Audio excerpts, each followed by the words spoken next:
Hello everyone! I am Dr. Melissa Rambuanga, the Conference Chair of akoparasabata 2021. I will be the pre-webinar host sharing updates, reminders, and announcements. We are celebrating our 13th year of akoparasabata with the theme Reimagining the Future, Breaking Barriers, Bridging Gaps.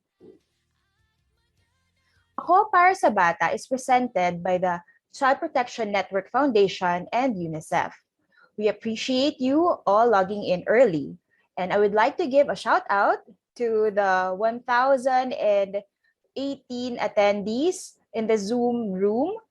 We hope that you attend and complete all the 8 akoparasabata webinars. Let's officially start. Ladies and gentlemen, our dear akoparasabata community, we are off to a great start.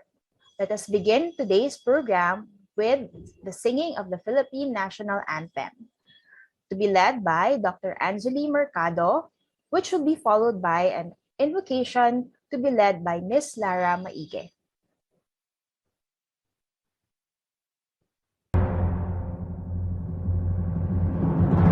Bayang magiliw, pelas ng silanganan, alab ng puso, sa dibdib mo'y buhay.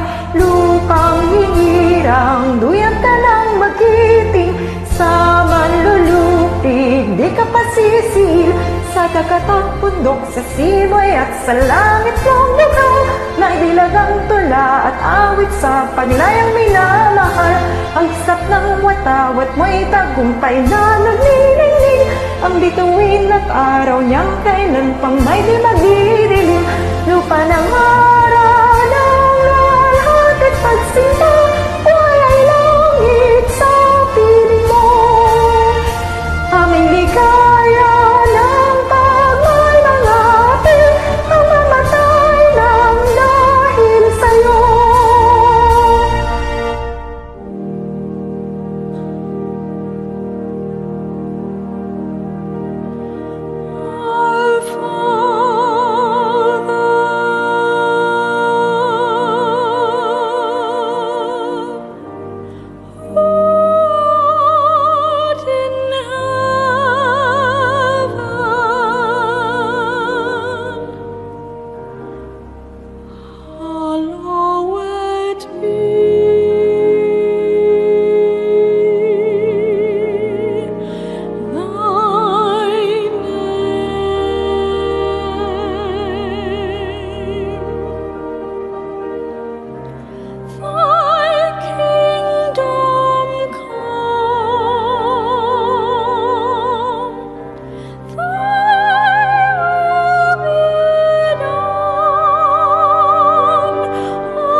Thank you, Anjali and Lara.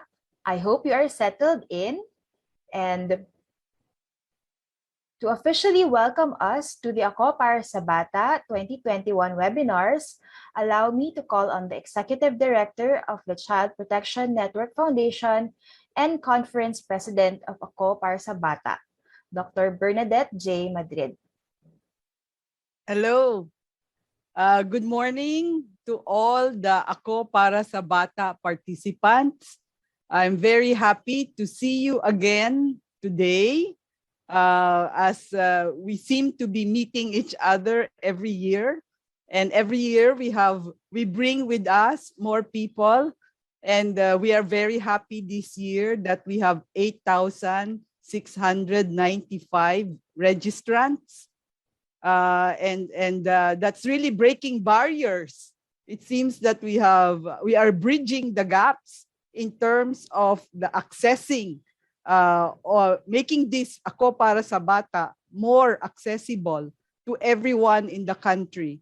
And we hope that this year's program will really help you in your work and will help you in your advocacies, and even just you yourself, help you as an individual cope with COVID, because this has been going on for more than 1.5 years, and we know that it will still take a while, but we know we will make it with each other. I would like to thank already in advance the chair of this Ako Para sa Bata, Dr. Melissa Ramwanga, whom you've just met. Congratulations in advance, Melissa, because we could already see that the interest has been sky high. And I would also like to thank UNICEF, our partner, always for Ako Para sa Bata, and all the children who are participating in this conference. This Ako Para sa Bata is not just for adults, but also children are for children, and they will be actively participating in this conference. So welcome, sit back, learn, enjoy, relax. Make this also a time of your day when you feel that you are with friends and that you know that you are being supported in your work. So welcome, everyone. Ako Para sa Bata. Over to you, Mel. Thank you, Dr. Madrid, for that warm welcome. Thank you, ma'am. Next is to provide us the conference overview and objectives. Let us welcome one of the scientific committee chairs of Ako Para sa Bata 2021 and the Assistant Training Director of the Child Protection Network Foundation, Dr. Riza C. Lorenzana.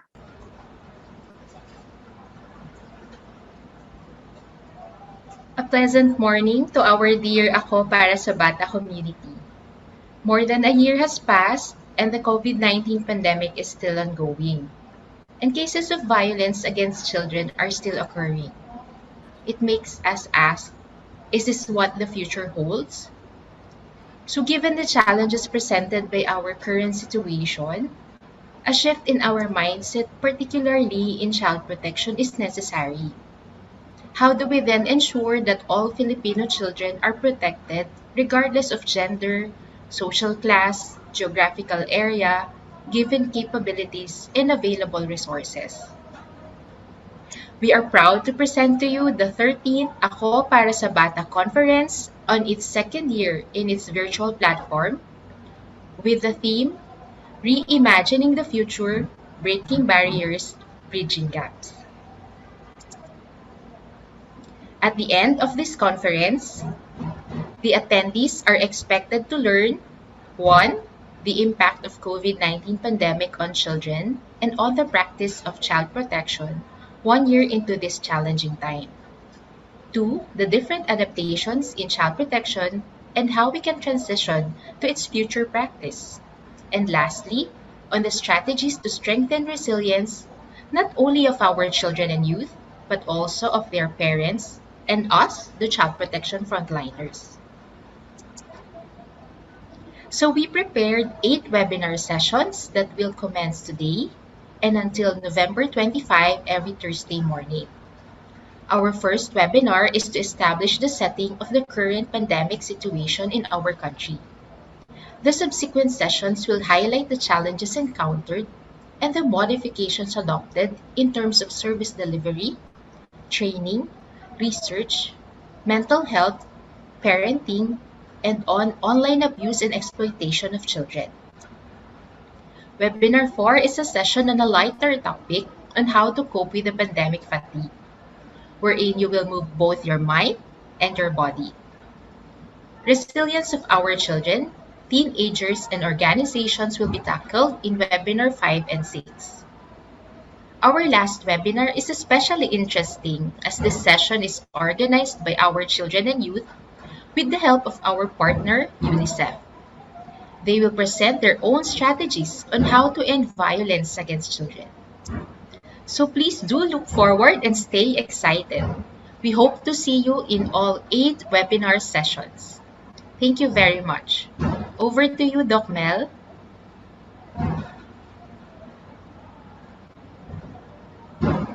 Thank you, Rizzy. So we are glad that all of you here are here with us today. On behalf of the Child Protection Network Foundation and UNICEF, we thank you for your overwhelming support. We continue to be grateful.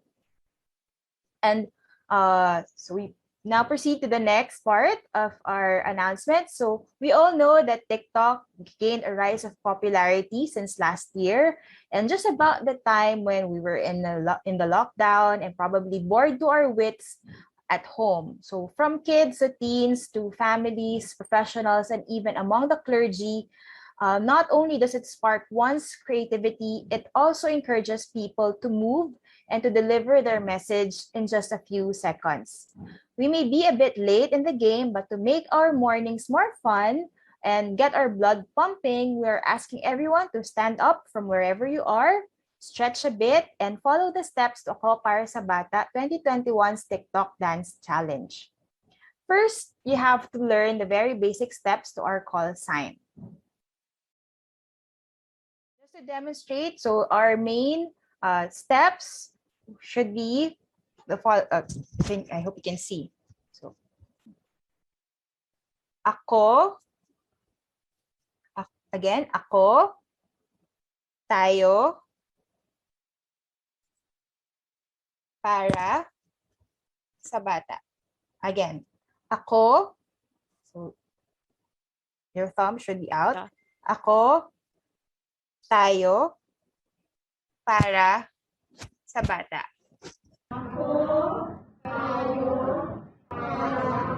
Easy, right? So now the hard part. Can we request again everyone to, so I hope everyone's standing up already and watch the next video and follow the steps if you can.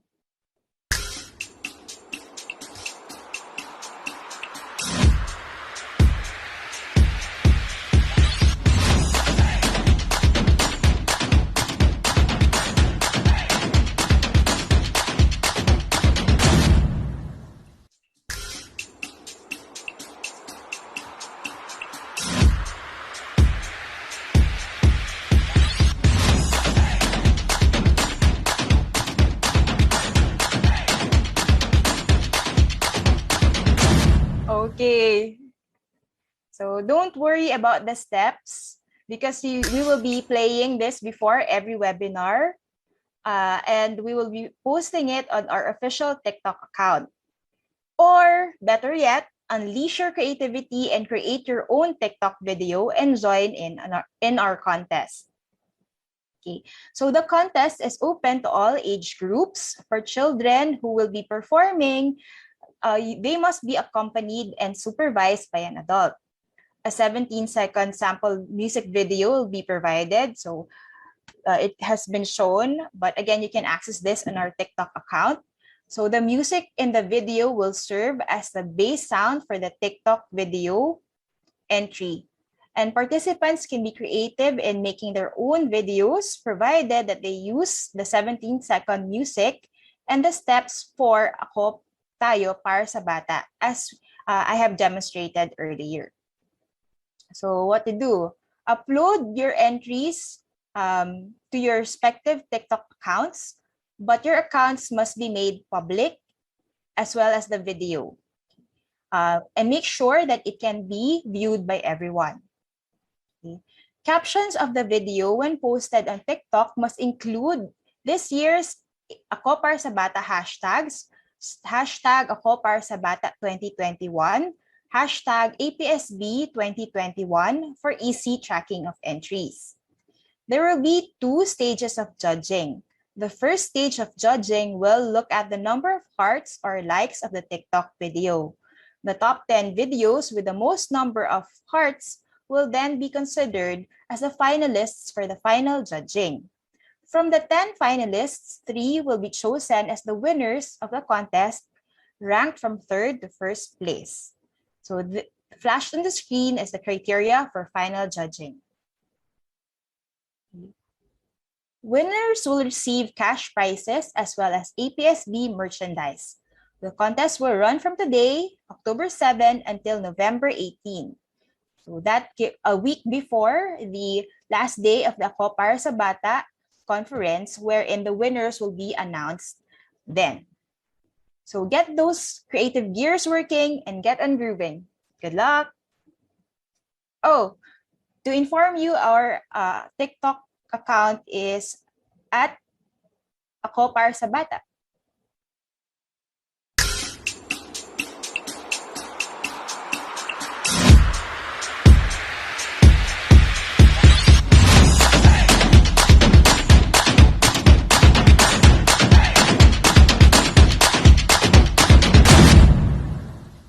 I'll now turn you over to the moderator of today's webinar. Today's moderator is a medical specialist 3 of the Child Protection and Management Research Department at the Amang Rodriguez Memorial Medical Center. She's also an evidence review expert on the Philippine COVID-19 living recommendations, a document produced by the Institute of Clinical Epidemiology, National Institutes of Health, UP Manila, in cooperation with the Philippine Society of Microbiology and Infectious Diseases. A member of the Philippine Pediatric Society since 2009, let us give a warm welcome to Dr. Namnama P. Villarta de Dios. Hello, everyone. I'm glad you're all here. So webinar 1 is entitled Dancing with Delta, Update on the COVID-19 Situation in the Philippines. We have with us a guest speaker and 2 youth reactors. So if you have questions for our resource person, please type your questions in the Q&A box if you're logged in on Zoom. And so for those on Facebook Live, please type your questions in the comment section. We will try to answer as many questions as possible during the open forum. And if in case you need technical assistance here on Zoom and for other concerns, please use the chat box. Our representatives are on standby to assist you. So the objective for today's webinar is to share insights and practical knowledge in combating COVID-19 today. Specifically, our learning outcomes would include the following: to cite reasons for the emergence of SARS-CoV-2 Delta variant in the Philippines. Number 2, to present evidence on airborne transmission. And finally, to explain principles for preventing airborne transmission and assuring ventilation. And on that note, allow me to introduce our resource person. Our resource person is an infectious and tropical disease specialist. She is a professor at the Department of Pediatrics, College of Medicine, UP Manila, Philippine General Hospital.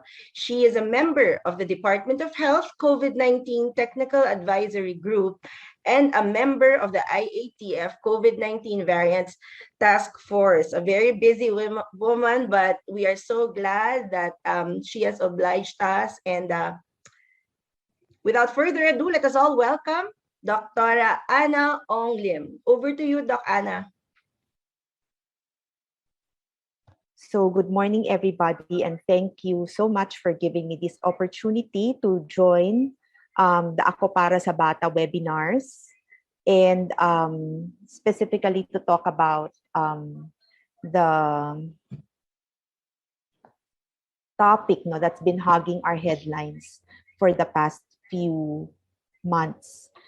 We know that we are currently in a surge, and there's been a lot of concern about why this is happening and how we can move forward. And so, in the next few minutes, what I'd like to do is to just walk you through these three key questions that I hope we'll all be able to answer by the time this talk ends. First is an assessment of where we are now. Then we go on to explore why we're here. And then finally, try to answer how do we move forward. So when we attempt to answer the question of where are we now, we're actually talking about what's the current status of the statistics for COVID-19 in the Philippines, or basically the epidemiology. And for context, I'd like to show this map, which also reflects what's happening with the rest of the world in terms of daily new cases of COVID-19. This is as of 2 days ago. And we see here that the Philippines is reflected as having about 100 to 250 new confirmed cases per million people.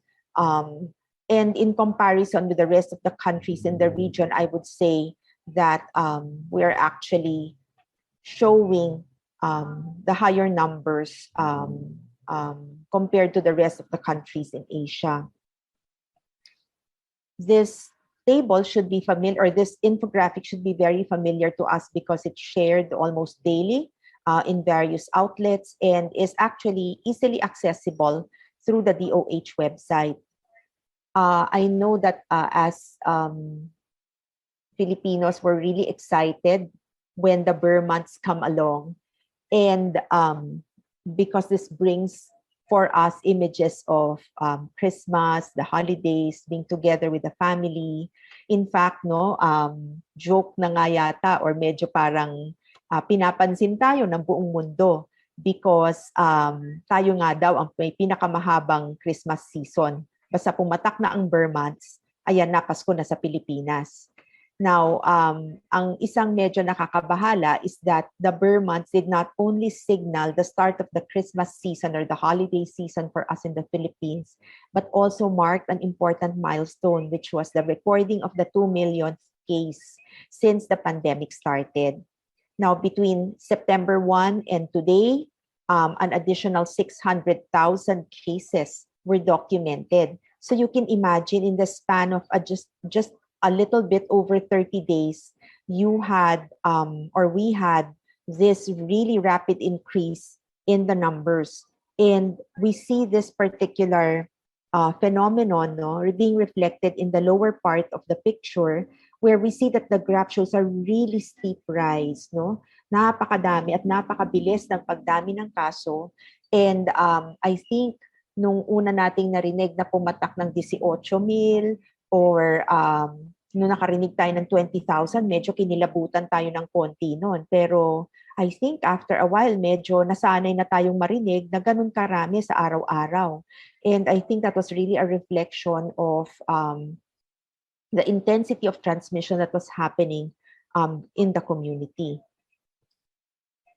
Those numbers are really distributed all over the country now. Kung titignan natin itong dalawang tables na ito, karamihan pa rin talaga ng kaso nanggagaling sa epicenter ng pandemic, which is our NCR and the contiguous regions 3 and 4A. Mulat nagsimula yung pandemic, hindi na naman talaga natanggal sa top 3 itong tatlong regions na ito. I think only for a very, very brief time, natanggal ang Region 3 and 4A sa number 2 and number 3 spot. Medyo bumaba sila ng konti, nasa top 5 pa rin. Pero hindi nagtagal yun eh. Bumalik na naman sila dito sa numbers 1, 2, and 3. And kung pinapansin nyo itong breakdown ng mga kaso na ito, nung simula, karamihan ang mga kaso from the provinces were being registered from Region 6 and 7. Pero nitong nakaraang 2 linggo, Regions 1 and 2 also showed a rapid rise in cases, such that Isabela figures now in the top 5 cities and municipalities. Now, although nakafocus tayo dun sa big picture number na 2.6 million, tandaan natin na hindi naman lahat ng mga kasong ito ay currently active. Ang meron natin is something about 100 or something like 100,000 cases. And we also have to understand that karamihan sa mga kasong ito, over 90%, continue to be categorized as asymptomatic or mild cases na pwedeng mag-resolve very quickly and with minimal intervention within the home for as long as proper supportive care is provided for the individuals who are at low risk of progression to severe critical disease. Pero we also recognize that marami pa rin ang nabibilang dito sa moderate, severe, and critical category. This is something like 9 to 10% already of our cases. So typically, ang breakdown nitong active cases, mga 95 or so % ang asymptomatic and mild. At yung nabibilang sa moderate, severe, critical will be about 4-5%. So maaring nagtataka kayo, bakit biglang dumami? Bakit ang dami na ngayon ng moderate, severe, and critical? I would venture to guess that this is probably a matter of testing bias. Alam naman natin na maraming mga tao na hindi na nagpapatest, or kung nagpapatest man, they use antigen tests, and these are definitely not captured by our reporting system. So yung nakikita nating moderate, severe, and critical are, of course, the ones that are in the hospital already who may not have been tested using the laboratory system and for which the data is being captured. So this is something that we really need to pay attention to so that we can have a better appreciation of the data as well.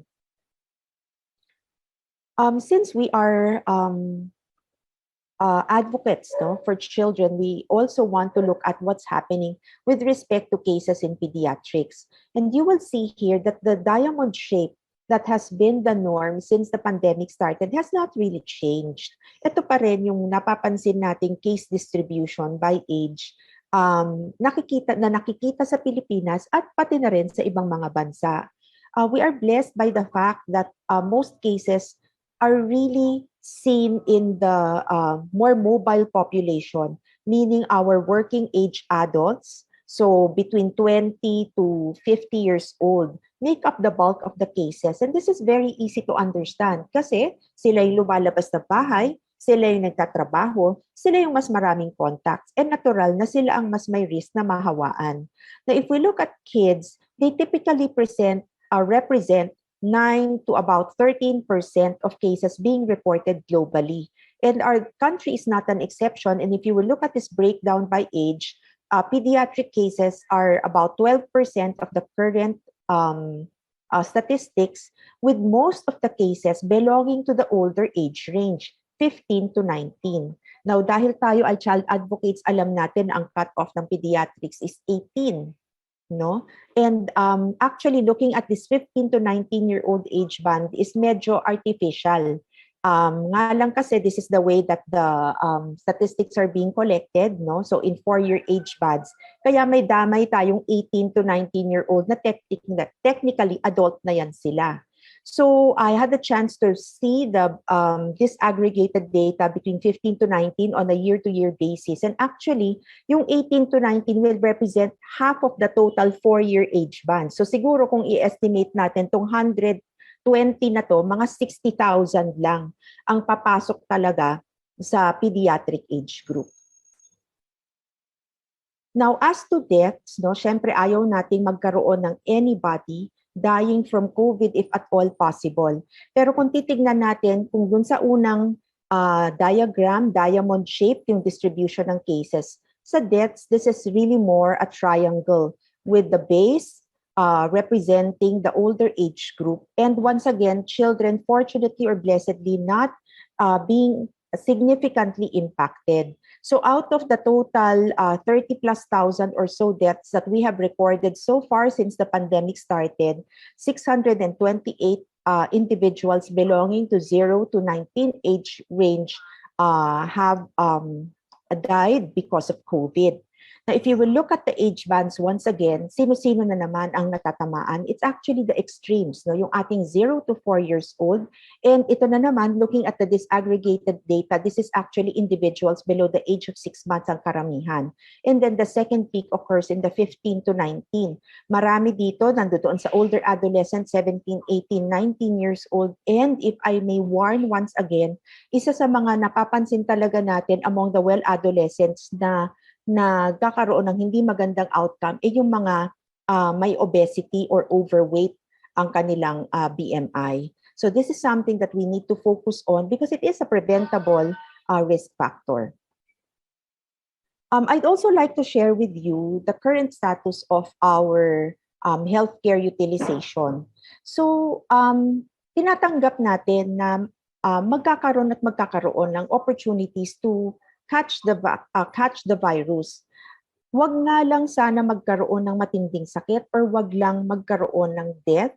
We can actually figure out how to live with this situation.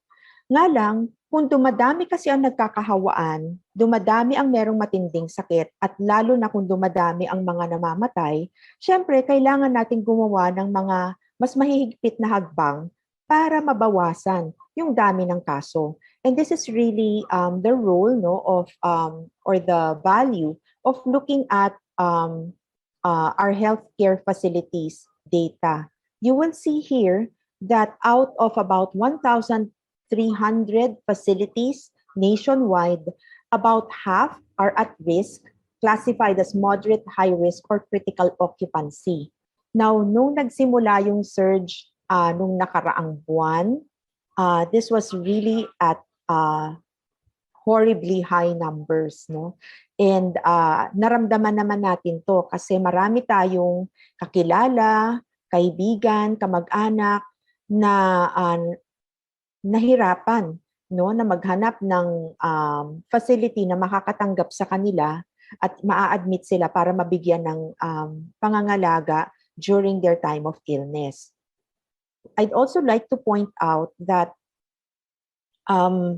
we only have about 4,500 ICU beds in the country. This is for a population of 110 million.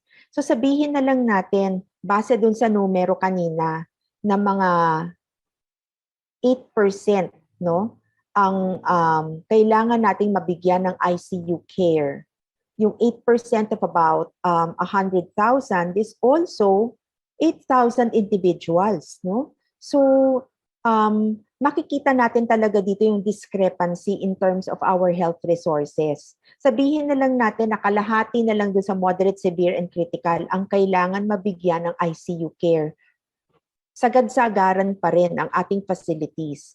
And this really emphasizes the need for us to be vigilant kasi hindi naman natin maaasahan na dadami kaagad ang ating capacity to provide healthcare.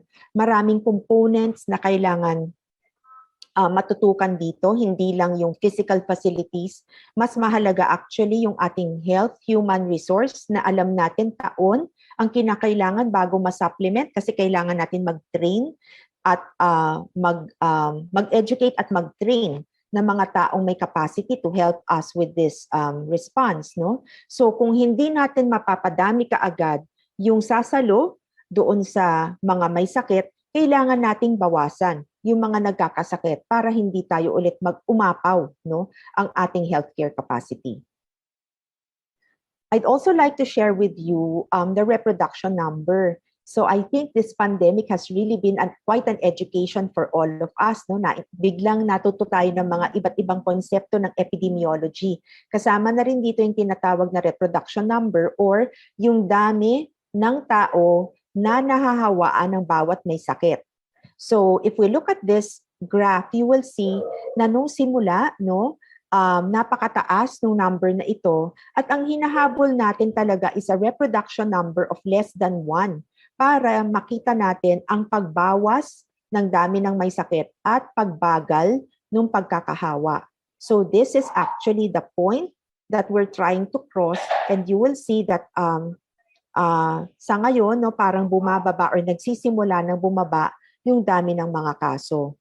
So this is very encouraging. We really hope na magtuloy-tuloy na ito. Pero once again, no, it's not a sign or a signal for us na magpakakampante kasi syempre alam natin, no, konting pitik lang, napaka-fragile ng ating sistema at konting pitik lang, pwede na namang tumaas ang mga numero at magkaroon na naman tayo ng issues with containment.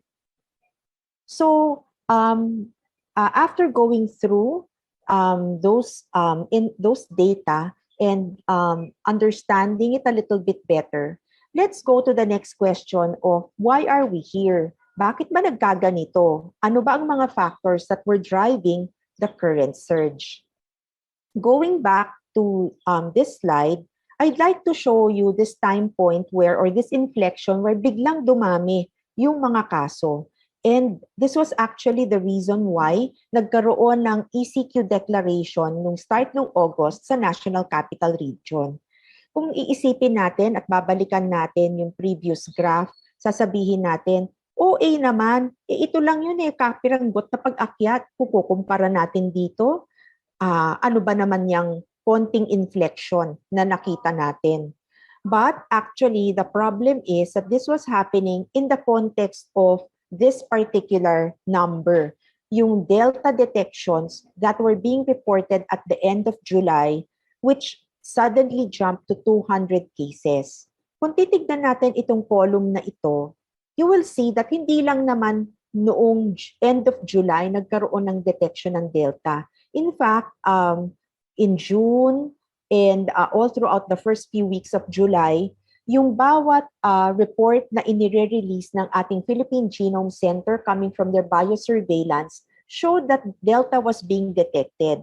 Pero ang individuals from which these cases were being picked up were actually travelers, returning travelers to the Philippines.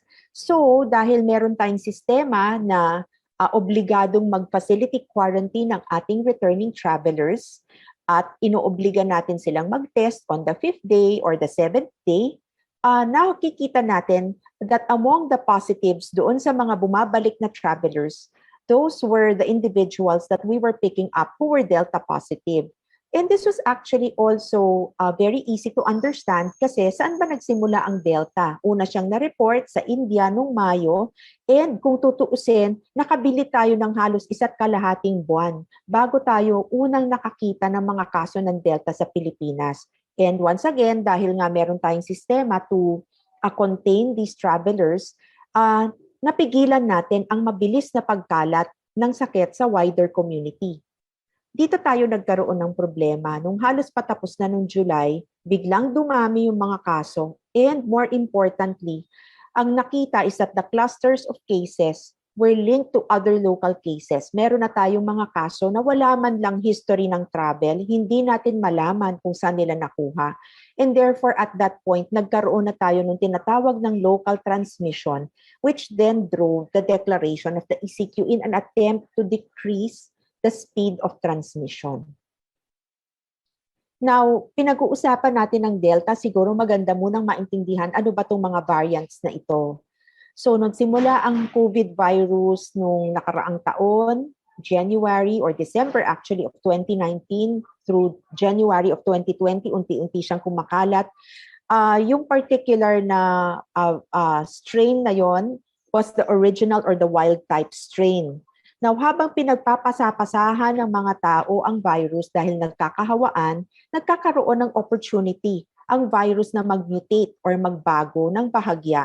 And in most cases, this does not really pose any problem because the original features, the original transmissibility, and disease severity of the virus was retained with very minor impact. Pero over time, dahil nagkaroon na nga tayo ng pagkalat nitong sakit na to over almost 2 years, marami ding pagkakataon yung virus na magbago. And in fact, to gain a survival advantage, any living organism that is faster, fitter, or more formidable will naturally gain the upper hand. Siya ang mas mabilis kumalat kasi mas nakakahawa siya at mas cause ng mas matinding sakit. So itong mga pagbabagong to, itong mga mutations na ito, ang tinatawag nating variants of concern dahil nakitaan na nga natin sila ng qualities that confer a survival advantage. Sa ngayon, meron tayong 4 na iba't ibang variants of concern. The first 2 were detected in December of 2020 from the UK and South Africa. They're referred to as our alpha and beta variants. Meron tayong gamma variant coming from Brazil, which was identified in January, and ito na ngang Delta, which was identified in India in May, and which predominates globally at the moment. Merong mga alpha, may mga beta, may mga gamma, kahit sa Pilipinas. And if I can go back to our biosurveillance report, you will see that we actually identify all 4 of these variants of concern in the Philippines. Pero, bukod tangi talaga itong Delta kasi kung saan siya kumakalat, it rapidly overtakes all the other variants of concern in a country. Now, ano naman yung mga nababalitaan nating mga Lambda variant or yung mga Mu variant na naikukwento na parang bagong variant, matindi rin ang epekto sa mga magkakasakit. No? These are classified as variants of interest. So kung ang variants of concern talagang tawag pansin, ang mga variants of interest nagpapakitang gilas pa lang. They start by showing clusters and community transmission, or they can be detected in multiple countries, but they don't spread as quickly as the variants of concern. They don't cause as much of an impact on the population where they're being detected. And in fact, may mga variants of interest na nade-demote. No? Hindi na sila nakaklasify either as variant of interest at all. Pwede naman may ma-promote eventually. Hindi pa natin yan alam. So as a case in point, makikita natin dito sa lower portion ng diagram itong ating Theta variant or the P3, which started off being called the Philippine variant. No, this was detected in region 7. No, and we continue to have sporadic detections of this Theta. Pero actually, sa ngayon, hindi man lamang siya classified na as variant of interest, meaning na demote na siya. So itong mga variants of interest, basically binabantayan natin, we hope, they don't gain the upper hand, but typically they don't pose as much of a concern as the variants of concern are doing. So ano ba ang meron dito sa mga variants of concern na nagdadala ng napakalaking impact globally? Basically, they have changes in their genetic structure that impact on transmissibility, pathogenicity, or I would probably translate this as severity of disease, and risk of immune escape, meaning their potential to evade immune responses, either naturally occurring in our body or as brought about by the vaccine.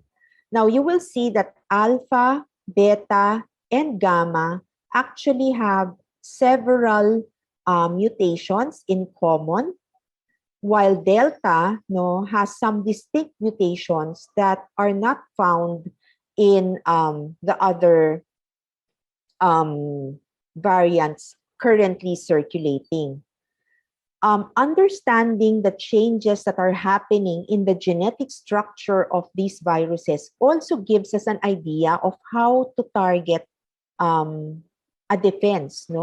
Pwedeng isipin na kung gagawa tayo ng gamot, kung ang problema natin is mas nakakahawa siya or mas madali siyang makapasok sa katawan, then ang ating strategy should be Huwag natin siyang papasukin sa katawan or makapasok man siya, pigilan natin ang pagkalat.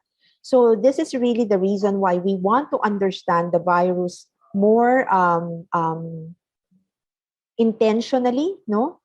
More systematically so that we can produce or we can create targeted defenses and address the problem more efficiently. With respect to Delta specifically, may mga features siyang kailangan talaga nating maintindihan. Unang-una, the Delta variant is known to be more contagious. So I alluded to the reproduction number earlier. No? Ito yung number ng mga taong nahahawaan ng bawat positive case. And the original wild-type COVID virus was actually capable of infecting about 2 people per positive case. But for Delta, this is closer to 5 with a range of 8. And so on the average, the Delta variant is thought to be twice as contagious as previous variants. Some data also suggest that the Delta variant can cause more severe illness. Nakikita sa mga pag-aaral galing sa ibang bansa such as Canada and Scotland that patients who were infected with Delta variant tended to be more have a higher risk of hospitalization, admission to ICU, and death. No? So sa ngayon, hindi natin alam kung ito ba ay dahil doon sa tindi ng sakit na dala ng Delta or dahil nakakapanghawa siya ng mas maraming tao. And with that, no, dahil mas nakakahawa sa maraming tao, mas marami ding may edad, may comorbidities ang nahahawaan, which translates to more cases being admitted or dying. So we don't know which is which, but regardless, alin man dito sa dalawang ito, ang kailangang response sa ating public health system is paghahanda. Ano? Iba yung paghahanda na kayanin ang pagtanggap ng mga ganitong klaseng pasyente sa ating healthcare system. With Delta and with other variants as well, it is the unvaccinated group of people that remain the greatest concern. The greatest risk of transmission is actually among those who are unvaccinated because they are more likely to get infected and therefore they are more likely to transmit the virus. Alam nyo ba na nakitaan natin ng 1,000 times higher viral load ang mga taong merong Delta variant COVID? No? So isipin na lang natin, ang dami nilang virus, ang dami din nilang pwedeng i-share. So kailangan talagang sulitin yung proteksyon na pwedeng dalhin ng vaccination to be able to address the spread of this specific variant. Even as fully vaccinated people may have Delta variant breakthrough infections, they usually harbor less virus and they have less capacity to spread the virus to others because they seem to be infectious for a slightly shorter period of time.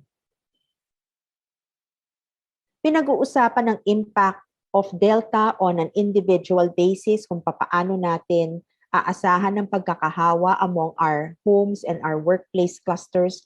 Pero napakalaki ng impact of Delta on what is called herd immunity. Ang herd immunity or the herd immunity threshold is the number that we are targeting such that we are able to prevent further spread of infection in the community. Nung nagsimula ang pandemic, dahil iniisip natin that the original COVID virus is actually capable of infecting 2 to 3 people per positive case, the herd immunity threshold identified at that time was about 70%. So sabi natin, kung mabakunahan natin ang 70% ng population, mapipigilan na natin ang pagkalat ng sakit. Now, nung kumalat ang Alpha variant, it was recognized also to be a little bit more infectious. And from the original 2 to 3 cases infected per positive case, Alpha was thought to infect about 4 individuals per positive case. And with that, the computations for the herd immunity threshold increased from 70% to 75%. Eh di ba sabi natin, mas nakakahawa ang Delta. Sabi natin, twice more contagious than the original strain. And actually, the range that's being used now is between 5 to 8 individuals. So sabihin na lang natin, for example, na 6 ang gagamitin nating number. With that, ang herd immunity threshold na kailangan nating abutin is now 85%. And if you use the higher end of the estimate, actually ang sinasabi, kailangan ng 95% herd immunity threshold bago natin mapigilan ang pagkalat ng sakit sa isang community. So these are really very difficult and challenging targets to reach.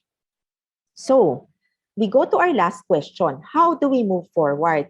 Alam na natin kung ano ang sitwasyon ngayon. Medyo may konti na tayong kaalaman tungkol dun sa naging cause ng sitwasyon natin. So, paano natin sasagutin ang problemang ito? The title of this talk actually comes from this very interesting article that was published early on last year, nung papasok pa lang tayo dun sa una nating surge nung Marso. Sabi ni Tomas Pueyo, he's actually a data scientist. He was saying that we need to approach the coronavirus pandemic, using two strategies, which is the hammer and the dance. So anong ibig sabihin nitong phrase or expression na ito? Ang sinasabi is pwede mong i-approach ang pagpigil ng pagkalat ng sakit using the hammer, aggressive measures to eliminate new cases by improving treatments, focusing on testing and tracing, building healthcare capacity, or releasing healthcare system pressure, or looking at decreasing virus growth. Basically, ang translation nito na nakita natin sa Pilipinas at sa maraming bansa yung hard lockdowns para mabilisang mapigil ang pagdami ng kaso within the shortest time possible. Pero nakita rin naman natin sa ating bansa at sa ibang mga bansa na hindi pwedeng tuloy-tuloy etong hard lockdown approach. Magkakaroon ng issues with respect to our physical health, our mental health, and our economic health. Kinaya natin pagtiyagaan ang ganitong klaseng approach during the first half of the pandemic and the first half of last year. Pero tayo na rin mismo ang makakapagsabi na habang tumagal ang panahon, sa bawat imposition ng community quarantine, naging less and less effective itong very restrictive measures. Perhaps because there were also modifications to the type of quarantine that was being imposed, but also because there were modifications to the behavior of the individuals under which or who were complying with the quarantine.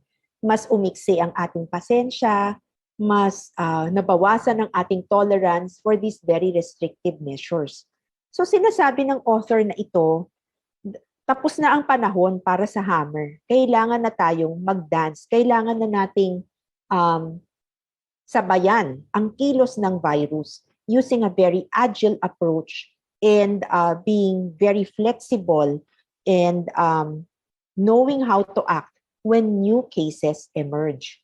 So, papaano ba tayo sasabay sa galaw ng virus para hindi naman tayo maunahan ng pagdami ng kaso?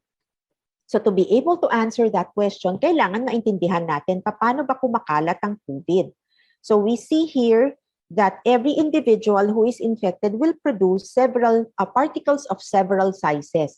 Yung medyo malalaking bilog, we call them droplets, mas mabibigat, mas mabilis or sandalian lang na lumulutang sa hangin. In fact, kung may bumahing or umubo, minsan nga makikita natin yung pagsabog nung mga droplets na yan, no?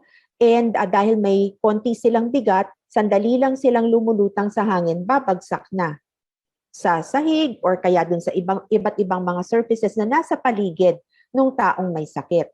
Dahil may konti rin siyang bigat, hindi rin masyadong malayo yung kaya niyang liparin, no? In fact, we see in this picture that typically the distance needs to be pretty close, and this is defined as about 1 meter. Pero kung titignan natin itong drawing na ito, we also see the smaller particles which we call our aerosols. And aerosols are really a fairly new concept in COVID transmission dynamics. Nung nagsimula kasi, ang sinasabi is, ay, talagang ang pagkakahawa ng COVID is really through droplets. Malapitan lang yan. Wala tayong masyadong kailangang intindihin tungkol sa aerosol transmission, which implies virus floating in the air for a longer period of time and perhaps moving along a longer distance. Pero kinikilala na natin na aside from droplet transmission, which requires short distances or which might impact objects, meron na rin ngang capacity, no? Or we recognize that the virus can also achieve long-range transmission through aerosols. And this is something that we need to learn how to protect ourselves against. So, kung kinikilala natin na the major route of transmission is still close contact exposure, unprotected exposure over a close distance, maintindihan natin kung bakit kailangan ng barriers sa mga pwedeng pasukin ng virus sa ating katawan, which is basically our nose, our mouth, our eyes. So kung anumang paraan ang pwede nating gawin para matakpan itong mga lugar na ito, makakatulong para mabawasan ang risk na mahawaan tayo ng COVID. But we recognize that doing this actually is the lowest form of protection in what is called the hierarchy of controls. Makikita natin dito sa inverted pyramid na ito na ang paggamit ng personal protective equipment, yung pagtakip sa ilong, mata, bibig, is actually least effective compared to other interventions like administrative controls, engineering controls, substitution, or elimination.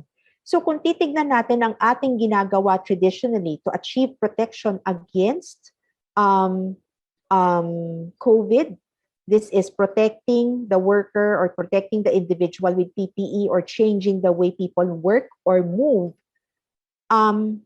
Napaka-dependent ito sa behavior or compliance ng mga tao. Kung hindi sinuod nagtama ang mask, kung hindi nagsuot ng shield ang isang healthcare worker sa COVID area, siguradong mahahawaan siya. Kung medyo na mali lang ang suot or tinanggal bahagya, pwede siyang mahawaan. Kung hindi niya pinansin ang time of interaction or physical distancing na nandito sana sa administrative controls, magkakaroon din ng opportunities na magkahawaan. So ang gusto sana natin ay i-target itong mga higher order control measures that are independent of behavior. Sana yung sistema allows us to isolate people from the hazard, replace the hazard, or even eliminate the hazard altogether. So kung babalikan natin yung kilalang-kilala na nating concept ng apat dapat, nasaan ba sila dito sa hierarchy of controls? Well, ang always wear mask and shield, ang physical distancing and time of interaction, medyo nandito sa lower order controls na sinasabi natin are very dependent on individual behavior. Ang target natin ay pumunta sana dito sa elimination. And we achieve that by focusing on air circulation, ventilation, and also vaccination. So intindihin natin, paano ba natin mapapaigi ang air circulation and ventilation? Maraming simpleng bagay na kaya nating gawin to prevent the spread of COVID in our homes. First, fresh air is essential. You want to open your windows and doors, and in a closed setting, even a gap of only 6 inches can already help a lot. The goal is to increase the volume of outdoor air going into the closed space as much as possible. And one way to do this or to monitor this is by using carbon dioxide monitors that are readily available in many online shopping portals, no? And the aim is to actually target a number that's less than 800 parts per million of carbon dioxide. Now, kung nandoon ka sa lugar na hindi pwedeng buksan ang bintana at pinto for whatever reason, kulob yung lugar, then wala tayong choice kung hindi gamitin ang mga filtration devices para matanggal ang contaminants from the indoor airspace. So kung gumagamit tayo ng air conditioning systems, sinasabi na dapat nililinis ng madalas yung mga filters, and you might want to consider adding a portable air cleaner or a HEPA filter in that enclosed space as additional intervention. So tandaan natin na merong mga specifications itong mga gamit na ito. Hindi yan one size fits all. And the rule of thumb is to look for a device where the clean air delivery rate is at least 300 for every 500 square feet of space. May mga tinatawag na MERV 13 filters, no? Kung sakasakali talagang kulob na kulob yung iyong lugar, ang opisina, and this might be something that your office or building managers would like to look into. Now, mahalaga ding tignan kung kayang padaluyin or ma-circulate yung hangin kung indoor environment ang ating pinag-uusapan. So babalikan na naman natin dito yung pagbukas ng bintana at pinto, and actually famous sa atin sa Pilipinas yung paggamit ng electric fan. No? So kailangan ang orientation ng fan napakahalaga. No? We want it to blow out, not to blow towards people, because this can actually facilitate the spread of COVID-19 instead of preventing or achieving the prevention that we want. So, this is the same recommendation coming from the CDC, and I just like to focus once again on using fans. So the recommendation is to place the fan as close as possible to an open window and blow it outside, because this will help improve the airflow. You don't want to point the fan towards a person because this can lead to more infection. And you can use ceiling fans to improve airflow in the home, whether or not windows are open. So this diagram or this picture shows us what happens when we are able to achieve good ventilation. Yung dami ng particles na pwedeng pumakalat from airborne transmission na babawasan. Pagbukas ang bintana, bukas ang fan, bukas ang pinto, or gumagamit tayo ng mga filtration systems in settings where this opening of windows and doors is not possible. Meron ding magandang discussion dito sa reference na ito galing sa World Health Organization that I'd urge you to access. No? So it's a roadmap to improve and ensure good indoor ventilation. And this actually recognizes the role of airborne transmission in the spread of COVID-19. So let me just share this video with you to explain the concept further. Kumakalat sa hangin. Hindi lang ito nasa talsik ng laway o sipon na mabilis bumagsak. Kasama din ito sa hininga na tulad ng usok, lumulutang sa hangin, naiipon pagtagal at lumalayo. Ano bang ibig sabihin nito sa mga paraan ng pag-iwas? E di pareho din ng pag-iwas sa usok. Sa bahay, pag naipon ng usok, magbukas ng bintana o pintuan at pagalawin ang hangin palabas. Sa loob naman ng sasakyan, buksan din ang mga bintana para dumaloy ang hangin. Sa trabaho, ganoon din. Laging buksan ang mga bintana at pintuan at pagalawin ang hangin palabas. Higit sa lahat, kung may gagawin tayo at kaya naman, piliin ang hindi kulob na lugar. Kung tulong-tulong tayo sa pag-iwas, kaya nating talunin ang COVID-19. Isang munting paalala mula sa inyong healthcare workers. So, as I end, I just like to re-emphasize, no, that despite our focus now on vaccination, laman to ng balita puro bakuna ang pinag-uusapan natin ngayon, and kinikilala natin na mahalaga, no, yung targets to improve the coverage rate. It's very important also to implement other intervention measures to control the spread of the virus. Vaccination alone without intervention measures can continue to spread the disease around, and hindi pwedeng tignan lang ang isang component ng ating interventions kung hindi dapat pagtulong-tulungan, no, ng lahat ng protective methods ang pagsugpo sa pagkalat ng sakit. So let me go back to the key questions that I posed earlier. Where are we now? Cases are decreasing, but I think we have to be reminded we need to remain vigilant. Why are we here? Because COVID continues to find ways to spread, no? Matinik siyang kalaban, pero wag tayong magpatalo. And finally, how do we move forward? Well, nung nagsimula, tayo ay nag-focus on working hard. We looked at lockdown strategies and restrictions as a means of intervention.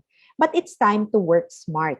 And by working smart, I think we can move faster and counter the spread of even this most formidable of variants. Maraming salamat po. Thank you very much, Dr. Anna Ong Lim. Wow, for like half an hour, Doc.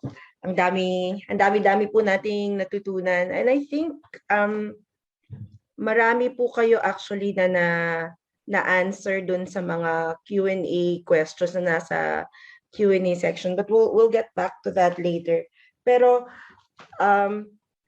I'd like yung simplicity po nung pagkaka-deliver nung talk, like we have to face the facts right now where we are at, kasi we will not be able to move forward and gather our wits together kung hindi tayo mag-set ng baseline. Nasaan na nga po ba tayo? Maybe I'll just touch on one of the questions sa Q&A before we actually go to the Q&A, kasi may nagtatanong bakit daw pataas pa rin ang cases. Pero actually in your lecture you already said that cases are decreasing. So maybe we'll talk about that later. Pero it's very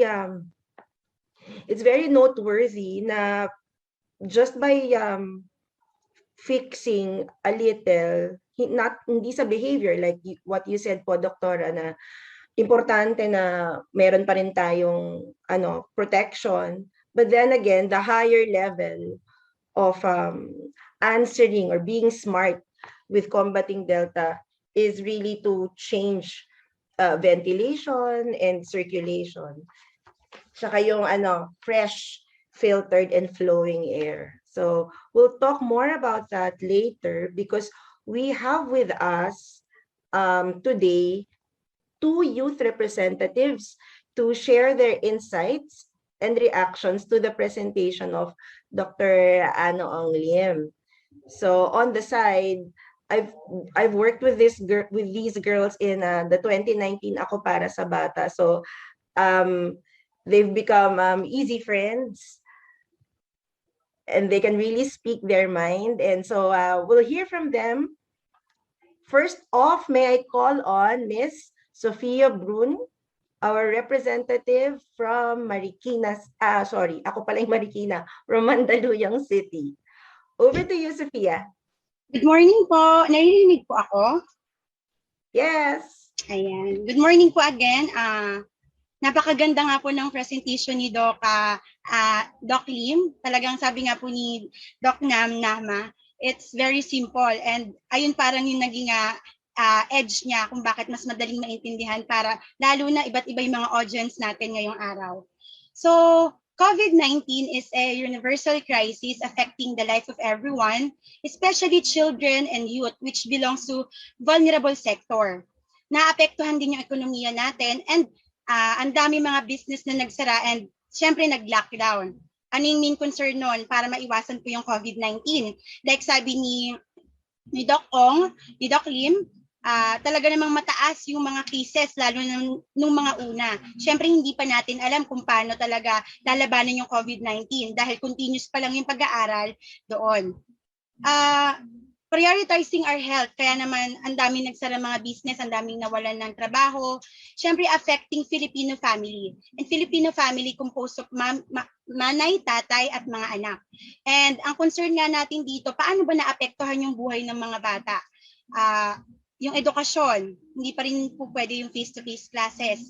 Ano po ba yung effect ng online learning class? We are in a second year now. At ang dami po nagre-reklamo na hindi siya conducive for learning, at yung stress sa online, yung iba to comply na lang talaga. Pero wala tayong magagawa since kailangan talaga natin, unahin muna natin yung health natin bago ang lahat ng bagay. Alam naman natin na nakikipagtulungan ng lahat para maibalik lahat uli sa normal ng mga bagay-bagay. According to Philippine Statistics Authority or PSA, 17.6% ang unemployment rate noong April 2020. Yun nga po nabanggit ko, syempre sa isang pamilya maaapektuhan ng mga bata.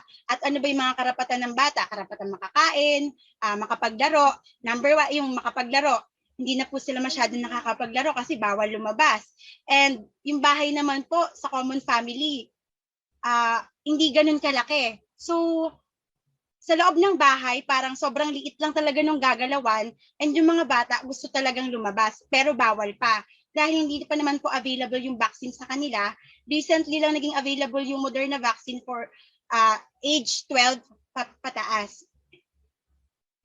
So yun nga po sa education, hindi pa rin pwede yung face-to-face. Ako po college, iniisip ko po baka hindi ako competent na mag-produce after ng graduation kasi yung mga klase namin na dapat talagang practical application, hindi talaga nagagawa. But we have no choice but to cope up kung ano lang yung available at kung ano lang yung kayang gawin. Talagang nakikipagtulungan yung mga teachers, yung mga guro, and kailangan kasi talaga mag-comply sa mga health protocol. I realize lang na this COVID-19 talagang naapektuhan lahat, no? Walang pinipili eh. Bata, matanda, mahirap, mayaman, lahat apektado. And anytime soon, I don't know kung magagawa ng paraan, but continuously ang vaccination, which is meron na po tayong 21.4 na vaccination, fully vaccinated dito sa Philippines at umaasa po ako personally na yung mga mas nakakatanda sa akin ay magpabakuna rin po dahil sa pagtutulungan, alam ko pong mawawakasan natin ng COVID-19. Naway makinig po kayo sa boses ng mga bata at with everyone's effort, I believe that we can beat this pandemic. Again, good morning everyone. Have a nice day po. Makabatang araw sa ating lahat. Thank you po, Doc. Thank you, Sophia. Makabatang araw indeed para sa ating lahat at maging sa mga nakikinig over Facebook. We're still live. So thank you for that. So I am sharing now the Zoom space to our youth representative from Camarines Norte. Please welcome Alan Kate Leñarisas. Over to you, Kate. Hi, good morning po. I am Alan Kate from Camarines Norte Senior High School. First of all, I would like to thank the persons and organizations behind this event and to Doc Anna Lim for that she provided us with sufficient information in this webinar. It is alarming that there are a rise in cases on the younger age groups, but am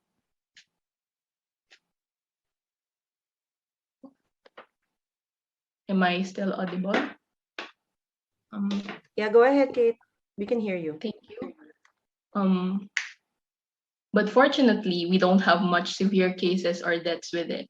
From the information presented, for me, we should have ways to vaccinate a lot of people and also the spread of knowledge about it so that we can lessen the capacity to pass the virus. The dance would create a great impact on the decreasing of the virus transmission, and I hope that we can strictly implement it with proper planning of our agencies while keeping our economy alive. One concern that I have is that here in the province, kapag hindi po pupunta sa bayan ang mga tao, sa barangay hindi po sila sumusunod sa protocols, walang mask and distancing, and I think it would more likely contribute to local transmission. I hope that the implementation would go down to local and barangay offices also. Just like what Ate Sophia said, in our education, I just hope that we can come up with stronger preventive measures and a lot more progress on the vaccination so that we can all go back to school, even in the limited setup. We are eager to learn properly, and if people are allowed to go outside for leisure activities, we should also be provided with necessary actions and equipment for our learning. Because learning doesn't stop, and this action is necessary for everyone struggling right now. Yun lang po. Ako, sayo. Ako, tayo, para sa bata. Thank you very much po. Thank you very much, Kate. So now, before we bring Dr. Lim, again, for the open forum, we are moving towards that. Let me just invite you again if you have questions, so we can jump in and ask Dr. Anna and maximize our time. So again, please use the Q&A box for those in Zoom. And if you are on Facebook, please type them in the comments section, and we will do our best to answer and accommodate your questions during this time. So let's jump in. Let's proceed to the open forum. May I call Dr. Anna Ong Lim again to join me in the Zoom space. Ready ka na, Doc Anna? Yeah, ayan. Hi. Okay, so we'll jump in. Medyo marami ito, Doc. So, someone was asking over Zoom sa Q&A, what factors are there? I'm not sure, Doc, about data in Isabela. The listener is asking, what are the factors? Bakit daw mataas pa ang incidence rate sa Isabela? I'm not sure if you have the data right now with you, Doc, sa North. Well, siguro let me try to address that question in a more general manner. Ano ba yung dahilan kung bakit dumadami ang kaso sa isang lugar? Tandaan natin na ang mahalaga talaga para ma-cut down ang transmission are factors like early detection so that you prevent people from spreading the disease around. So paano natin ma-approach yun? Unang-una, yung may sakit, dapat hindi na siya kumilos para hindi na siya maraming contacts na pwedeng mahawaan. Pangalawa, yung mga contacts, dapat mapigilan din natin sa pagkilos para hindi rin nila ikalat yung kanilang sakit. So how do we approach those two factors? So yung may sakit, dapat pagka nagkaroon na siya ng simptomas, bukod na siya kaagad, no? Kahit na hindi pa natin alam na COVID yun, no? Kahit sabihin na natin, ako napaka-arte naman, konting sipon lang yan. Malay mo ba kung COVID? Paano kung COVID nga talaga, di ba? So the point is, once you feel something, even if you're not sure it's COVID, walang mawawala kung mag-isolate ka na kaagad. Pangalawa, yung mga kasama mo sa bahay or sa workplace, sabihan mo na rin, no? Na may nararamdaman ako, hindi pa ako siguradong COVID to, pero medyo ingat na kayo. And kung pwedeng medyo bawas-bawasan nyo na yung pagkilos ninyo, makakatulong. Kasi kung nag-positive ako, close contact na kayo, pati kayo i-contact trace. Kung marami kayong pinuntahan, marami din kayong hinawaan. No? So parang thinking 2-3 steps ahead. Ano kaya kung COVID ito? Anong mangyayari? Kaya ko bang pigilan yung mga mangyayaring yon? So, in a general sense, I would imagine that in any place sa Isabela o saan man yan, kung hindi natin napipigilan yung pagkalat ng sakit, talagang mabilis ang spread. Kasi nga sabi natin, bawat positive halos 5 hanggang 8 ang pwede niyang kalatan. So, ang intervention, if we want to identify what factors, it's probably because we're not able to pick up the cases fast enough and we're not able to contact trace fast enough. And that requires for us as individuals to cooperate also. Yung kaya nating itigil sa pagkilos, tigil na natin para makatulong sa pagbawas ng sakit. Thank you, Dr. Anna Ong Lim.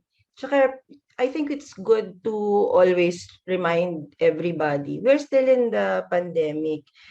Siguro kung wala sa pandemic, pwedeng sabihin OA, pero I think that's one of the earlier na nagiging, well, could you call it accusations? Kasi nga, papatulan.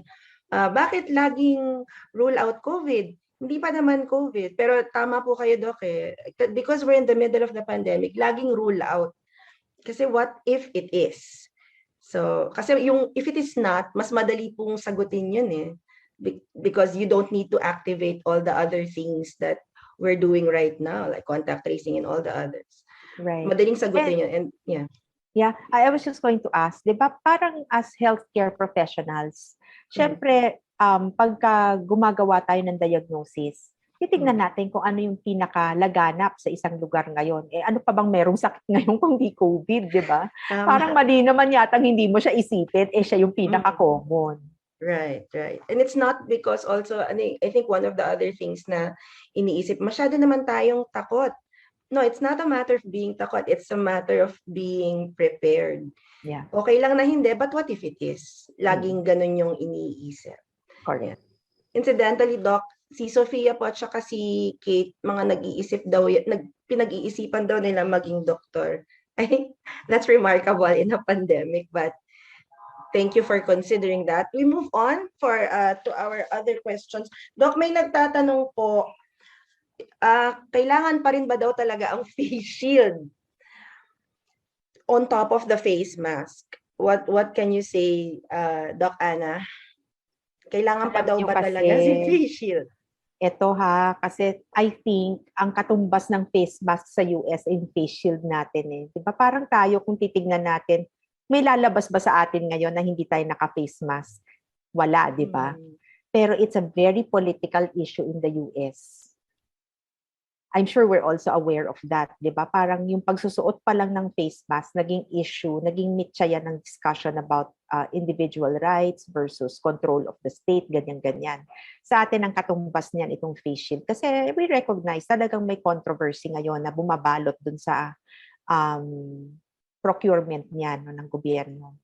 Pero ganito, kaya may kontrobersiya o wala, tayo na mabilang doktor, harap ba tayo sa pasyente nang hindi tayo naka-face shield? Takot ko lang talaga. I would not dare.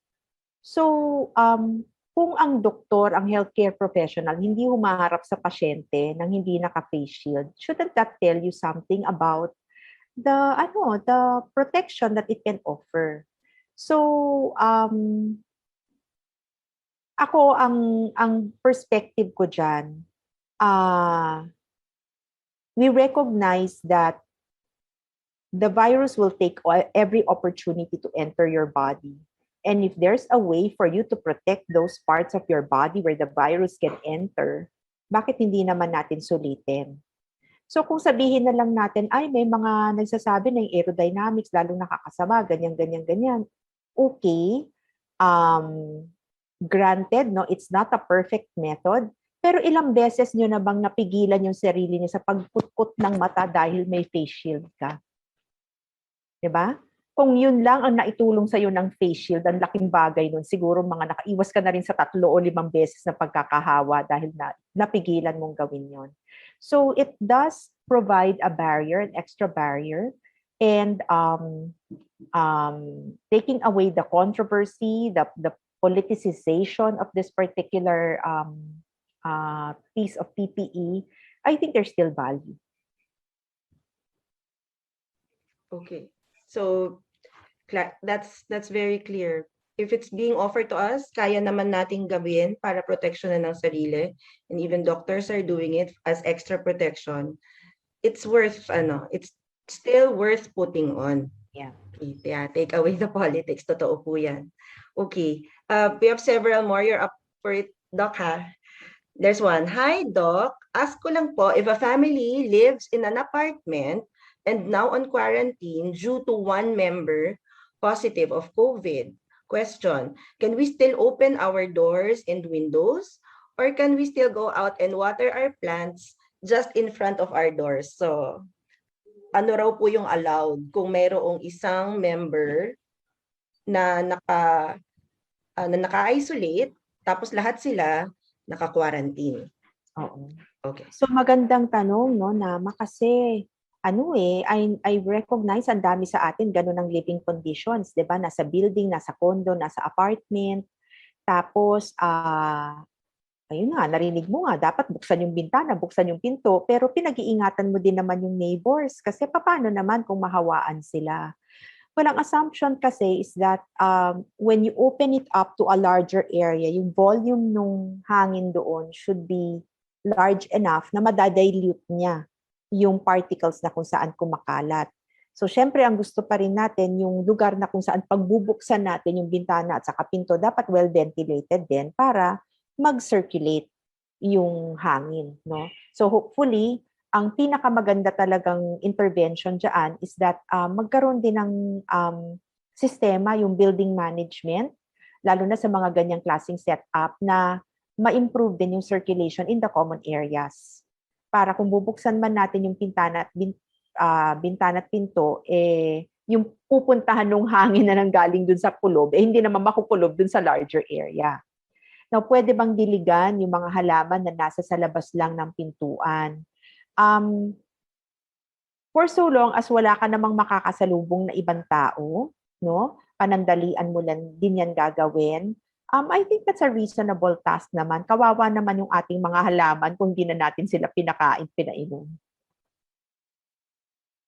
Okay, thanks for that, Doc Ana. So, being considerate of others can be done, no?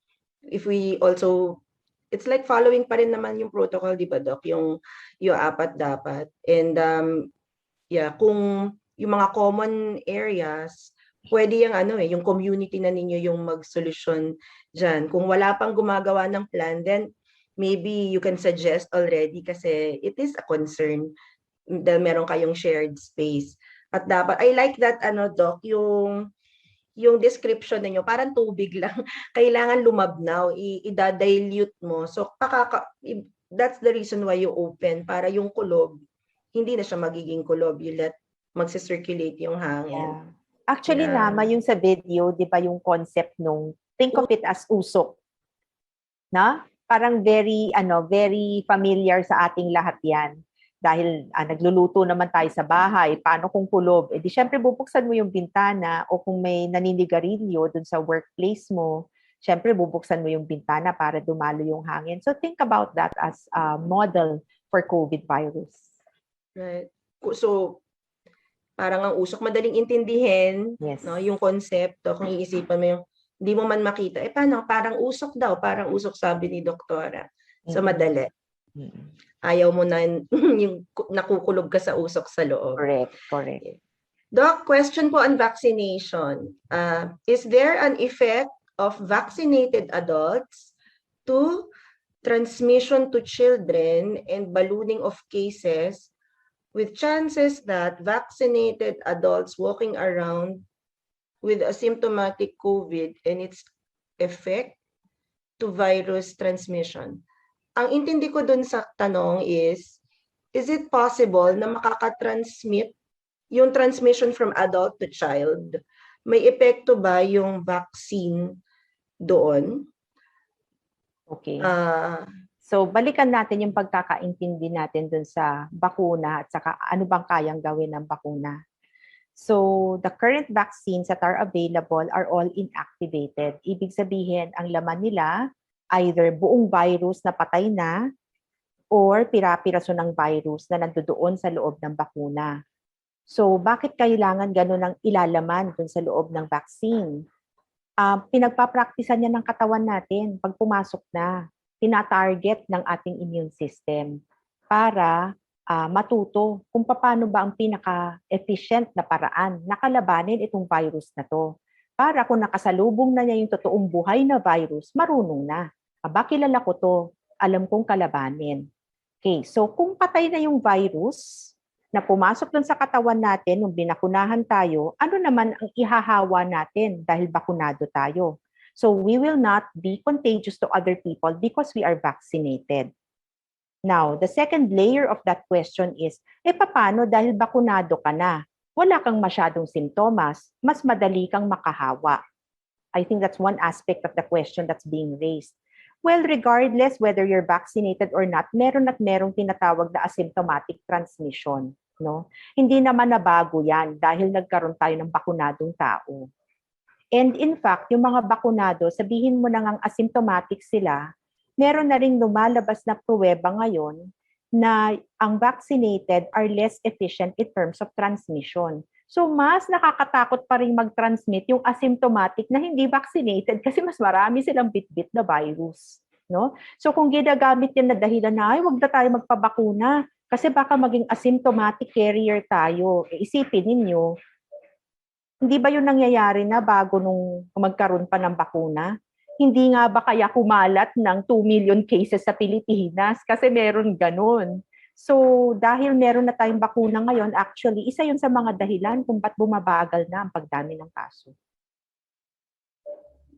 Yeah, like what you said, Doc, kanina, yung difference ng mga vaccinated sa unvaccinated, higher, and with Delta, higher viral load. So if there's much you have pretty much virus in your body, the tendency is you have much to share. Yes, And, diba? yeah. Very generous tayo sa pagpapalaganap ng sakit.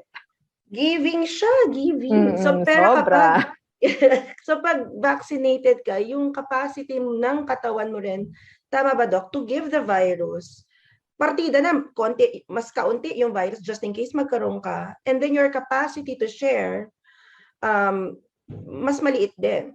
Right? Yes. So that's, there's emerging concepts of that right now. So I'd like to be very careful about this information. Sinasabi talaga natin ngayon na kung ikaw ay vaccinated, we don't know whether you can transmit the disease, and we're pretty sure na pwede ka pa ring mahawaan. Kasi ang pinaka-objective naman ng bakuna is to decrease the risk of severe disease, decrease the risk of death.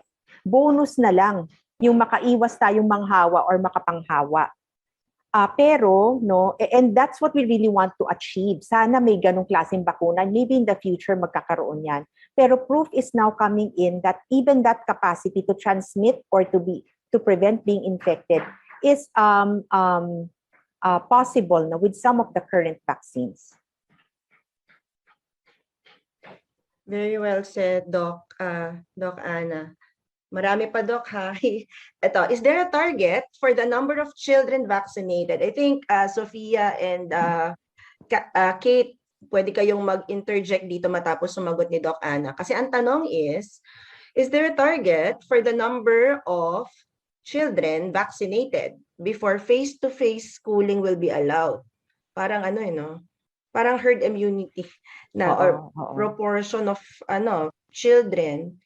Is there a number, Doc? Or is there a guideline before we allow face-to-face schooling? This is a personal question, I guess, for me also. Yeah. What do you think po? Alam mo Nama, kung titignan natin yung ginawa ng ibang mga bansa, kailan na ba tayo nagkaroon ng bakuna globally? Diba December of 2020 lang din naman. Pero before that, meron na mga bansang nagbukas ng kanilang mga schools. Parang it's a matter of risk appetite at saka siguro yun din social situation sa kanila. Unlike dito sa Pilipinas where extended families are quite the norm, no, marami tayong social support, maaring doon sa ibang mga bansa talagang hindi pwedeng makapagtrabaho yung parents without childcare support. And schools offered that as an intervention as well, no? So anyway, hindi dapat maging dahilan ang bakuna para magsimula ang face-to-face classes. Kasi intindihin natin, ilan ba dun sa mga bata ang pwede natin bakunahan? Yung 12 to 17 lang. Below 12, wala pa tayong bakuna na pwedeng gamitin. Yung 0 to 11, paano naman yun? Hindi na natin sila papapasukin ever? Matagal pa bago magkaroon ng bakuna for them, no? So ang sinasabi natin, kung mapapababa natin ang pagdami ng kaso sa isang community, tumataas ang safety level para makabalik ang mga tao, ang mga bata sa eskwelahan. Paano natin pabababain ang kaso sa community? Nung bago dumating ang bakuna, pigilan natin ang pagkalat ng sakit by working smart. Intindihin natin kung paano kumakalat ang virus. Let's find a way to break the chain. Now, ngayon na meron ng bakuna, talo ba ang bata kung hindi siya ang unahin? Hindi eh. Kasi sino ba ang nanghahawa ng karamihan? Naalala niyo yung diagram natin kanina? Diamond, mataba sa gitna. Yung working adults ang nagkakalat ng sakit. No? So kung sila ang unahin natin bakunahan, yung mga may edad at saka yung mga bata, mas mababawasan din ang chance na magkaroon ng sakit. So this is what you call the cocoon of protection. You vaccinate the adults around the kids while they cannot yet receive vaccination so that they can continue with their regular activities and be protected as well. Okay. So, cocoon. Yan. Vaccinate the adults. And by policy rin naman, yun ang ina-allow po right now, di ho ba? Correct. In general. We have so many questions, but we're gonna stick to the last two more. How can we educate people to follow strict protocols to prevent the spread of COVID-19? But I think that coming from that diagram you showed kanina, Doc, about the inverted triangle, yung pag-control ng behavior, tama po ba? Yung pag-control ng behavior is at the bottom of the, at bottom intervention siya. So yung impact, individual level. So pag susundin natin yung tanong na ito to educate people, saan po kaya itong na to? Educating people. So, gitna po ba yan or parang yung next level lang kasi administrative? Kasi yun yung tanong niya eh. How do we educate? Can we educate further? Or are we saying na dapat it's time that we go higher in the impact interventions? Well, so I showed the slides once again so people can understand this better. Mm-hmm. I think there's really a role for education for people to understand what we're up against. Kasi kung naiintindihan natin yung kalaban natin, makakaisip tayo ng iba't ibang mga paraan kung paano depensahan ang sarili natin at saka nare-reinforce yung mga tamang ginagawa na natin kasi naiintindihan natin kung bakit natin yung ginagawa, no? Pero gusto rin natin ng mga interventions na hindi na natin kailangan pang pag-isipan or sundan. So pupunta tayo dun sa elimination, sa substitution kung pwede. No? So kaya nga pinapakita ko kanina dito yung mga system controls that we can put in place na tumatakbo kahit na sumunod tayo o hindi dun sa proseso na hinihingi sa atin. So yung vaccination, pag naturukan ka na, well, obviously hindi naman natin sinasabing pag tinurukan ka na tanggalin mo na yung mask and shield mo o wag ka na mag-ingat, hindi pa rin, no? Pero dagdag talaga yun, napakalaking bagay sa pag-iwas ng risk.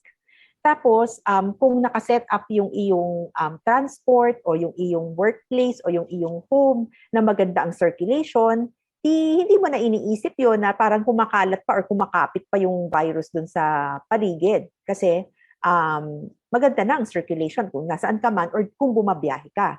So, I think we need to focus more on these particular interventions even as we continue to educate people. Kasi yun nga knowledge is power. Parating ganyan na sinasabi. Pag naintindihan natin yung kalaban, makakaisip tayo ng paraan.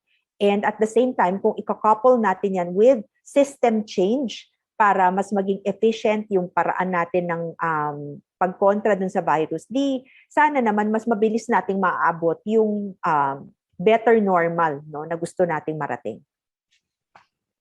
Okay. So use everything. No? Yes.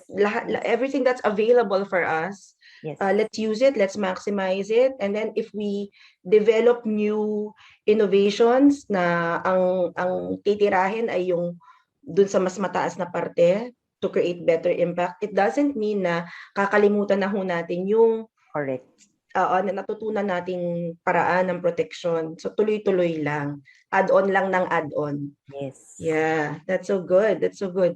Lastly, Doc, paano po yung booster po para sa COVID vaccine? And will it be possible? I think this will be our last question kasi we're running out of time. Booster sa COVID vaccine. Will it be possible po na magka-booster po dito sa Pilipinas? Kasi we know of reports na especially in first world countries na nag-start na ang booster vaccines. What is your take on this, Doc? Okay, so siguro tingnan muna natin kung saan na naman ang galing yung balitang kailangan mag-booster.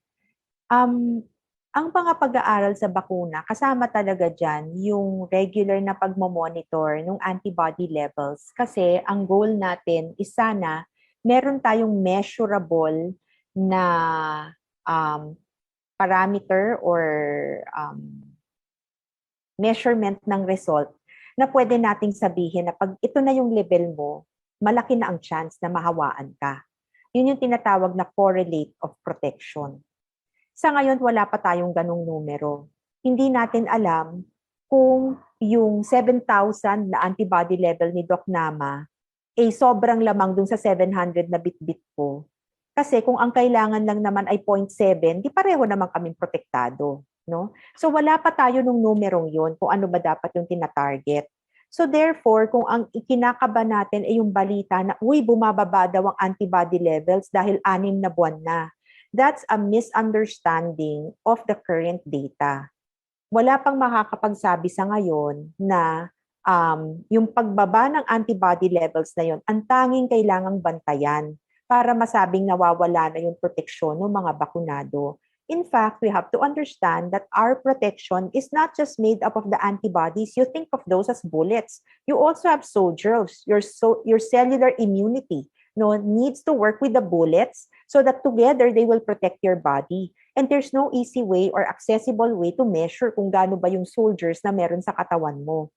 In fact, dun sa iba't ibang mga bansa na nauna sa ating magbakuna and therefore lumampas na dun sa 6 na buwan, nakikita naman natin na sustained pa rin yung proteksyon. Kaya nga, yung consensus about boosters, kung papansin niyo, hindi yan ginagawa sa lahat ng bansa at hindi ginagawa sa buong population kasi very controversial pa yan sa ngayon. So, wala pang consensus, wala pang solid evidence na kailangan talaga, kailan kailangan, at ano ang tatanggapin. Pareho bang bakuna? Ibang platform ba? Totally different vaccines? Second generation vaccines? Hindi pa natin yun alam. So, kung ang gusto lang naman natin maabot dito is maproteksyonan tayo, di ba? Kaya mo lang naman iisipin mag-booster kasi ayaw mo nung risk eh. Yun lang ba ang tanging paraan para magkaroon ng proteksyon? Hindi, no? Bababa rin ang risk na mahawaan tayo kung bababa ang dami ng mga taong may sakit sa community. So, kung sa 10 na lang ang bakuna mo, ibibigay mo ba yun dun sa nabakunahan na o dun sa 10 bago na hindi pa nabakunahan para mabawasan ang pagkalat ng sakit sa community? Siyempre, mas logical na ibigay yun dun sa hindi pa bakunado. So, the current thinking or strategy is, it is more effective to protect the community overall than to target giving boosters to those who are already vaccinated. Because by doing that, by protecting more of the community, you achieve 2 goals. Protection of those, better protection for those who are already vaccinated, and protection for those who are receiving the vaccines for the first time. So more people protected by vaccination, the better. Yeah. For everyone. For everyone, right? Yes. Kasi until everybody is safe, no, we can never really say that we are, we are individually safe as individuals. Yes, we are individually safe. Correct. Grabe, Doc, ang mga napag-usapan natin from the biology, yung itsura ng COVID, yung trends. Yan, para tayong parang nagpaspasan tayo sa science. dahil kailangan, and then we progress to ano yung nangyayari ngayon at ano pa yung mga kailangan nating abutin, and where we are right now, ano pa yung pwede nating ma-achieve with regards controlling individual and community level and even as a nation in terms of policies. Having said all this, Dr. Ana, as a final word po to our participants, to our attendees, can you share how to be resilient, if there's anything that we can take from all of this discussion, the science of it, the policy, the public health perspective, dapat na laging binabangga sa ginagawa natin ngayon.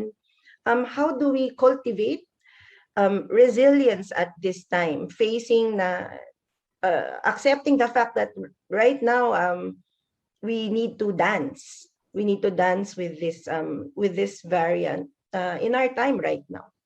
Go ahead, Doc. ang nasa isip ko kasi yung resilience, kinakailangan nating maging part of our character now. Kasi um, I think it's coming from a feeling of being powerless. Parang dinadala na lang tayo ng agos. Circumstances are forcing us to behave in a way that we don't necessarily want to, no? And it's very frustrating, no, to feel like you can't do anything. At ang kailangan mo na lang gawin is pagkatatagan ang sarili mo, ang loob mo para malampasan tong crisis, no? Of course, there is a role for that, no? Kailangan magkaroon ng maraming support, no, from our families, communities to be able to go through this crisis. But I think I'd like to address that feeling of powerlessness. Because in truth, hindi tayo powerless. Marami tayong pwedeng gawin para mabigyan ng proteksyon ng ating sarili at lalong-lalo na ang ating mga pamilya. Yung pagkilos pa lamang natin sa araw-araw, being intentional, being strategic, being smart in the way we move, is actually a way of making sure that our families are protected. And keeping that in mind, no, even for these very low-tech interventions, no, wag natin babaliwalain ang tulong na naibigay sa atin ng mga napakasimpleng components ng apat dapat. At lalo na ngayon na natutunan na natin na, kailangan din palang sulitin yung proteksyon na pwede nating makuha from improved ventilation and circulation. Then that gives us another thing that we can focus our attention on. So even as we control our exposures, we control the environment to the extent that we can, let's also be proactive so that we are prepared for the possibility na kung may nahawaan sa pamilya natin, nakahanda na tayo. Hindi yung pag dumating na yung emergency at saka pa lang tayo naghahagilap. So ngayon pa lang, habang wala pang may sakit sa bahay, isipin na, saan ba ako magpapatest kung may magkasakit sa amin? Saan ba pinakamalapit? Saan ba yung mura o libre? Kung meron ng positive, saan ba natin siya itatago? Saan ba ang kanyang lugar sa ating bahay? Or papayagan ba tayo ng ating barangay kapitan or BHERTS? Paano ba set up na gusto nila? Baka kaya ko na yung gawin ngayon, ayusin ko na, pa-inspect ko nga. Baka naman papasahin ako. Tapos, kung may positive na, syempre kailangan meron tayong kausap na healthcare worker. May doktor o nurse. Nakakontak tayo sa telepono at nagre-report tayo. Kukulitin natin sa araw-araw. Dok, si Lola, ganito na po yung oxygen saturation. Pero kain naman ng kain, okay naman siya, nakikipagchismisan pa. So even as we report and we have a telemedicine contact, no, we are able to help our family member receive care, particularly if it's a mild or asymptomatic case. And finally, no, if our telemedicine provider tells us, sandali, hindi ko yata gusto yung dinedescribe mo, lipat na kayo sa ospital. Bago pa mag-emergency, nakahanda na. Paano tayo pupunta ron? May sasakyan ba or may mahihiram ba tayo sa barangay? Saan tayo pupunta? No ba pinakamalapit? Para, kung nakaset up na ito, yung feeling of powerlessness that we have because we are just we're just drifting with the tide. We don't know how to protect ourselves. We don't know how to protect our families. That can be addressed. And therefore, it can add to resilience as we continue to deal with these challenges. Thank you, Nama. Thank you for that, Doc Anna. There is hope, we're not at the losing end of this battle. Iba na ang handa. And thank you for sharing that. I think it was spot on when you talk about resilience, it comes from that parang kaisipan na powerless at parang tinatangay na lang tayo ng agos when in fact we can take action, we can be prepared, and that basically is what this entire activity Ako Para sa Bata is all about, to talk about strategies with about many things so that we could bridge gaps and even break barriers.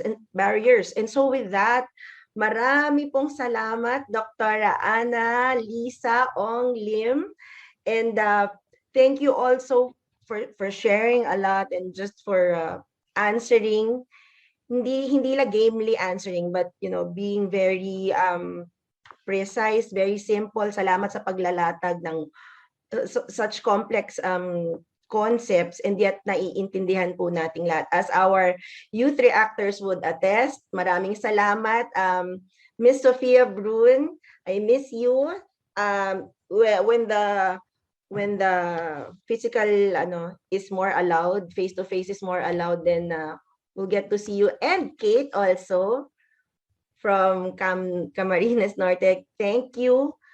Very insightful. And for everybody who has tuned in sa Zoom or sa Facebook, thank you for staying on. Once again, thank you, Dr. Ana Onglim, to Miss Sophia Brun, Miss Kate Leniarisas, at sabay-sabay po tayo na magsabing ako, tayo, para sa bata. Marami pong salamat!